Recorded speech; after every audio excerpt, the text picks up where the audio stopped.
जय हिंद दोस्तों। मैं विकास भारद्वाज एक बार फिर आप सभी का मेरे इस वीडियो में स्वागत करता हूं। आज की इस वीडियो में हम लोग हाल ही में जारी सिक्योरिटी सर्कुलर 2/2023 में क्या कोर्ट ने आदेश दिए हैं, उन चीज़ों पर आज की इस वीडियो में पूरी चर्चा करेंगे और देखेंगे कि ये एग्जाम के महत्वपूर्ण बिंदुओं को कैसे टच करता है। तो दोनों मकसद है इस वीडियो का। सबसे पहला कि सिक्योरिटी सर्कुलर 2/2023 कहता क्या है और करना क्या है उसमें, साथ ही साथ एग्जाम के पॉइंट ऑफ व्यू से इसे कैसे हम रिलेट कर सकते हैं और यहाँ से सवाल आपके एग्जाम में कैसे बन सकते हैं। चलिए वीडियो शुरू करते हैं। उससे पहले अगर आपने अभी तक आरपीएफ एलडीसी ऐप को डाउनलोड नहीं किया है तो प्ले स्टोर से डाउनलोड कर ले। ये आपको विभागीय पदोन्नति परीक्षा में पूरी तरीके से मदद करेगा। आते हैं हम सिक्योरिटी सर्कुलर 2/2023 पे कि आखिर इस सर्कुलर में कहा क्या गया है। तो इस सर्कुलर का जो हेडिंग है वो है guideline direction to RPF field units और taking action oblique invoking provision under section 145 A of the railway act. तो सबसे पहला पॉइंट यहीं से आता है आपके लिए सवाल कि सिक्योरिटी सर्कुलर 2/23 जो है वो किससे है। तो सेक्शन 145 रेलवे एक्ट से है, लेकिन स्पेसिफिकली किससे है, सेक्शन 145 क्लॉज ए से है। तो वीडियो को आगे बढ़ाने से पहले सबसे पहले हम रिवीजन कर लेते हैं कि आखिर सेक्शन 145 रेलवे एक्ट कहता क्या है। तो सेक्शन 145 रेलवे एक्ट ड्रंकनेस और न्यूसेंस, मत्तता या न्यूसेंस के बारे में बताता है और उसके क्लॉज 1 में दिया गया है कि यदि किसी रेल के सवारी डिब्बे में या रेल के किसी भाग पर कोई व्यक्ति, if any person in a railway carriage or upon any part of a railway in in is in state of intoxication, मत्तता की हालत में होता है, जहां पिक्चर में भी आपको दिख रहा है।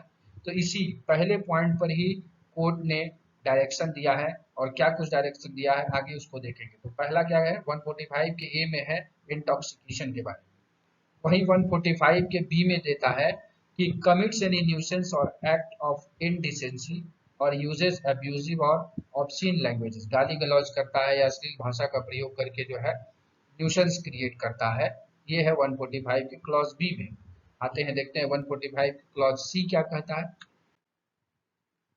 145 के क्लॉज सी में कहता है विलफुली और without excuse interferes with any amenity provided by the railway administration so as to affect the comfortable travel of any passenger। जानबूझ करके आप अपने साथी पैसेंजर या किसी पैसेंजर की सुख सुविधा में अगर बाधा डालते हैं तो ये 145 क्लॉज सी में कवर होता है। और इन सब के लिए पनिशमेंट कितना है, he may be remove from the railway by any railway servant, उसको या तो रेलवे से किसी भी रेल सेवक के द्वारा हटाया जाएगा। In addition to the forfeiture of his pass or ticket, उसके पास और टिकट को संपहरण करने के अलावा punishable with imprisonment which may extend to 6 month and with fine which may extend to 500 rupees, 6 माह तक का कारावास और जुर्माना जो कि 500 रुपए तक का हो सकता है, ये दंडनीय बताया गया है। तो ये सेक्शन 145 रेलवे एक्ट। अब आते हैं सर्कुलर में क्या कहा गया। सबसे पहले जानते हैं कि किस लिए ये सर्कुलर है, वाई। तो पहला पॉइंट है कि केरला हाई कोर्ट में एक रिट दिया गया। क्या दिया गया, एक रिट पिटीशन किया गया और 145 क्लॉज ए रेलवे एक्ट के लिए। और उस पिटीशन के बाद रेलवे एक्ट पर एक गाइडलाइन निकाला, दिशा निर्देश डाला। Honourable High Court of Kerala asking for direction to be issued to the railway public RPF not to invoke section 145 A of railway act otherwise then on complaint made by any passenger. ये कहता है कि अगर passenger कोई complain नहीं करता है तो 145 ए में आपको शिकायत दर्ज नहीं करने के लिए निर्देश दिया गया है। लेकिन फिर भी और क्या चीजें इसमें कवर की गई है आगे इन चीजों में बताया गया है कि आरपीएफ को किसी भी यात्री द्वारा शिकायत के अलावा रेलवे अधिनियम की धारा 145 ए को लागू न करने का निर्देश जारी करने की मांग इसमें की गई। डायरेक्शन क्या दिया हाईकोर्ट ने उसको देख लेते हैं। सबसे पहले ये दिया identification and assessment of person in state of intoxication before invoking section 145 ए। अगर आप 145 ए किसी भी पर्सन पे लगाते हैं तो आपको उसके पहले कुछ आइडेंटिफिकेशन और असेसमेंट करना होगा कि वो व्यक्ति इंटॉक्सिकेशन की हालत में है या नहीं है। कैसे पता करेंगे उसके लिए कुछ विधि बताया। सबसे पहले आप उस पैसेंजर का अपीयरेंस देखेंगे कि वो किस स्थिति किस हालत में है। दूसरा उसकी भाषा पर ध्यान देंगे, स्पीच पे। उनका एटीट्यूड चेक करेंगे कि क्या है, बिहेवियर कैसा है उस पैसेंजर का। साथ ही साथ उस व्यक्ति के और क्या लक्षण दिख रहे हैं जिससे कि यह साबित होता है कि he is in intoxicating condition, उसने इंटॉक्सिकेशन लिया हुआ है। अब एक एक करके देखते हैं अपीयरेंस में क्या स्थिति दिखाई गई है। बहुत सारे पॉइंट्स को लमसम 50 के आसपास पॉइंट इसमें दिए गए हैं। एक एक करके हम उसको देख लेते हैं जो मेन मेन है, और उन चीजों को हम समझ लेंगे। लेकिन इन पांचों पॉइंट को अगर आप समझ रहे हैं तो आप आसानी से उसको भी समझ जाएंगे। अपीयरेंस में आपको इंटॉक्सिकेशन का पिक्चर में दिख रहा है, एक लेडीज बड़ी बेतहाशा बैठी है, उसकी बल्कि आईज है, उसके आंखों में पानी होगा, उसका चेहरा उतरा सा उदास सा होगा। साथ ही साथ जो है वो एकदम डेज्ड कंडीशन में, नींद जिसको कहते हैं उस तरीके से होगा। तो ये कुछ ऐसी चीजें आपको फर्स्ट अपीयरेंस में दिखेंगी जो इंटॉक्सिकेट कंडीशन में होते हैं।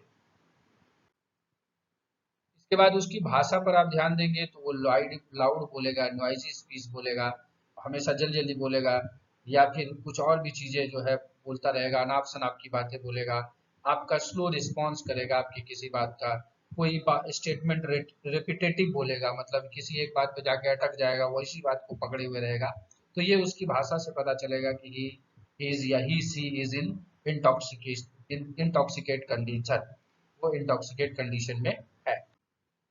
उसका एटीट्यूड क्या होगा, उसका एटीट्यूड एनवाइन होगा, अगल बगल के पैसेंजर से आर्गुमेंटिव होगा, वो जो है एग्रेसिव हो जाएगा कभी, और बहुत धीरे भी हो जाएगा, मतलब बहुत जोर जोर से चिल्लाएगा, कभी पैर पकड़ लेगा पैसेंजर का, और न्यूसेंस की तरह जो है वो करने लगेगा, मतलब इधर उधर तड़फड़ाएगा। साथ ही साथ जो है ओवर फ्रेंडली हो जाएगा किसी भी गेस्ट और एम्प्लॉय के साथ, हाँ सर कैसे है, क्या है, ऐसे है वैसे है वैसे। तो ये सारा जो है उसका एटीट्यूड हो जाता है इंटॉक्सिकेशन कंडीशन में किसी भी व्यक्ति का। उसका बिहेवियर कैसा हो जाएगा, तो बिहेवियर वो रेस्टलेस जैसा लगेगा, डिप्रेस्ड लगेगा, मूडी टाइप का हो जाएगा, कभी चिल्लाएगा कभी ये करेगा। तो ये कुछ ऐसे जो बिहेवियर है उसको भी आपको देखना होगा। इनएप्रोप्रिएट स्पीच बोलेगा, सही शब्दों का प्रयोग नहीं कर पाएगा। साथ ही साथ डॉजीनेस उसको दिखेगा, आधा आधा अधूरा सोया हुआ जाएगा, लैक ऑफ फोकस उसका दिखेगा, आई कांटेक्ट आपसे नहीं करेगा, अनयूजुअल वॉक होगा, टेढ़ा मेढ़ा चलेगा गिरता हुआ, फॉलिंग डाउन और falling of the chair, seat पे बैठा होगा गिर जाएगा, कहीं होगा गिर जाएगा। तो इस तरीके से क्या हुआ, वॉमिटिंग कर रहा होगा। ये सारा बिहेवियर से पता चलता है कि वो इंटॉक्सिकेट कंडीशन में है। एंड लास्ट में कहता है कि उसके शरीर से ऑडोर ऑफ अल्कोहल, अल्कोहल का महक आएगा। ठीक है, उसके बाद साथ ही साथ उसको और भी ये चीजें दिखेंगी, repeated trips to rest room और आउटसाइड एरिया, मतलब बार बार जो है रेस्ट करेगा, उधर जाएगा फिर आएगा, बाहर आएगा अंदर जाएगा, अपने सीट पे जाएगा, घूमेगा। ये सारा चीज जो है आपको इंटॉक्सिकेट कंडीशन में दिखता है। लेकिन लास्ट में फिर बोलता है कि ये सारा जो है इंडिकेटिव साइन है, जो हमने ऊपर देखा ये सारे जो है इंडिकेटिव साइन है। इसमें मेजरली आपको एक या उससे ज्यादा साइन आपको दिखते हैं, तो ये माना जाता है कि वो व्यक्ति या वो औरत जो भी है, एनीवन, वो पर्सन जो है इंटॉक्सिकेट कंडीशन में है। आप इसके लिए फर्दर एग्जामिनेशन का प्रोसेस कर सकते हैं। साथ ही साथ अगर कोई व्यक्ति ट्रेन में एनडीपीएस एक्ट के तहत जो ड्रग है वो लेता हुआ पाया जाता है, और अगर लीकर लेता है अल्कोहल बेस्ड ट्रेन में, तो उसके ऊपर 145 ए रेलवे एक्ट लगाया जाएगा। अब मान लीजिए कि आपको कोई पैसेंजर या कोई व्यक्ति या कोई भी मिल गया इंटॉक्सिकेशन इंटॉक्सिकेट कंडीशन में, तो आप उसको क्या करेंगे, what ills can be done, क्या किया जाएगा वहां पे। तो पहले तो वर्बल इंटरवेंशन होगा, उससे बातचीत करेंगे, बहुत ज्यादा पैनिक नहीं होंगे, उसको कहेंगे कि भाई तुम इस कंडीशन में हो तो ये गलत है, ऐसी चीजें नहीं करनी है। सबसे पहला काम रेलवे में ही होता है समझाना कि आप ये गलत कर रहे हैं। दूसरा असिस्टेंस एंड गाइडेंस, आपको ऐसा लगता है कि अब ये गिर पड़ जाएगा कहीं, या कहीं गेट पे गया तो नीचे गिर जाएगा, तो आपको असिस्टेंस देना है, मेडिकल हेल्थ कराना है। इन दोनों, ये क्या हुआ, सॉफ्ट स्किल हुआ। उसके बाद क्या बोलता है, एक्सलेशन एंड एक्शन, उसके बाद आपको आगे क्या करना है। मान लीजिए कुछ तरह से क्या होता है ना, बहुत मिसबिहेव होने लगता है कोई पर्सन जो है आपके साथ, चिल्ला चिल्ली ये सारी चीजें करने लगता है, तो उस समय फिर आपको हार्ड स्किल में आना है थोड़ा, और जो भी प्रोसीजर है उस प्रोसीजर के साथ उसको अरेस्ट करना है। वो सारी चीजें, कागज पत्तर जो भी बनता है, अरेस्ट मेमो, सीजर मेमो अगर कोई बनता है, तो ये सारी चीजों के साथ, कंप्लेन के साथ उसको अगले स्टेशन पर दे देंगे, या फिर जहां कहीं पर भी हो उसको लीगल फॉर्मेलिटीज के लिए दे देंगे। सेंसिटिविटी एंड प्रोफेशनलिज्म, अपना प्रोफेशनलिज्म पूरी तरीके से दिखाएंगे आप वहां पे, किस प्रकार से सिचुएशन को आपको हैंडल करना है। ये सारी चीजें आपको बताई गई है सिक्योरिटी सर्कुलर 2/2023। तो ये सारी चीजें आसानी से अगर आप फॉलो करेंगे, कब सेक्शन 145 ए जब यूज करते हैं इंटॉक्सिकेशन वाले सेक्शन को।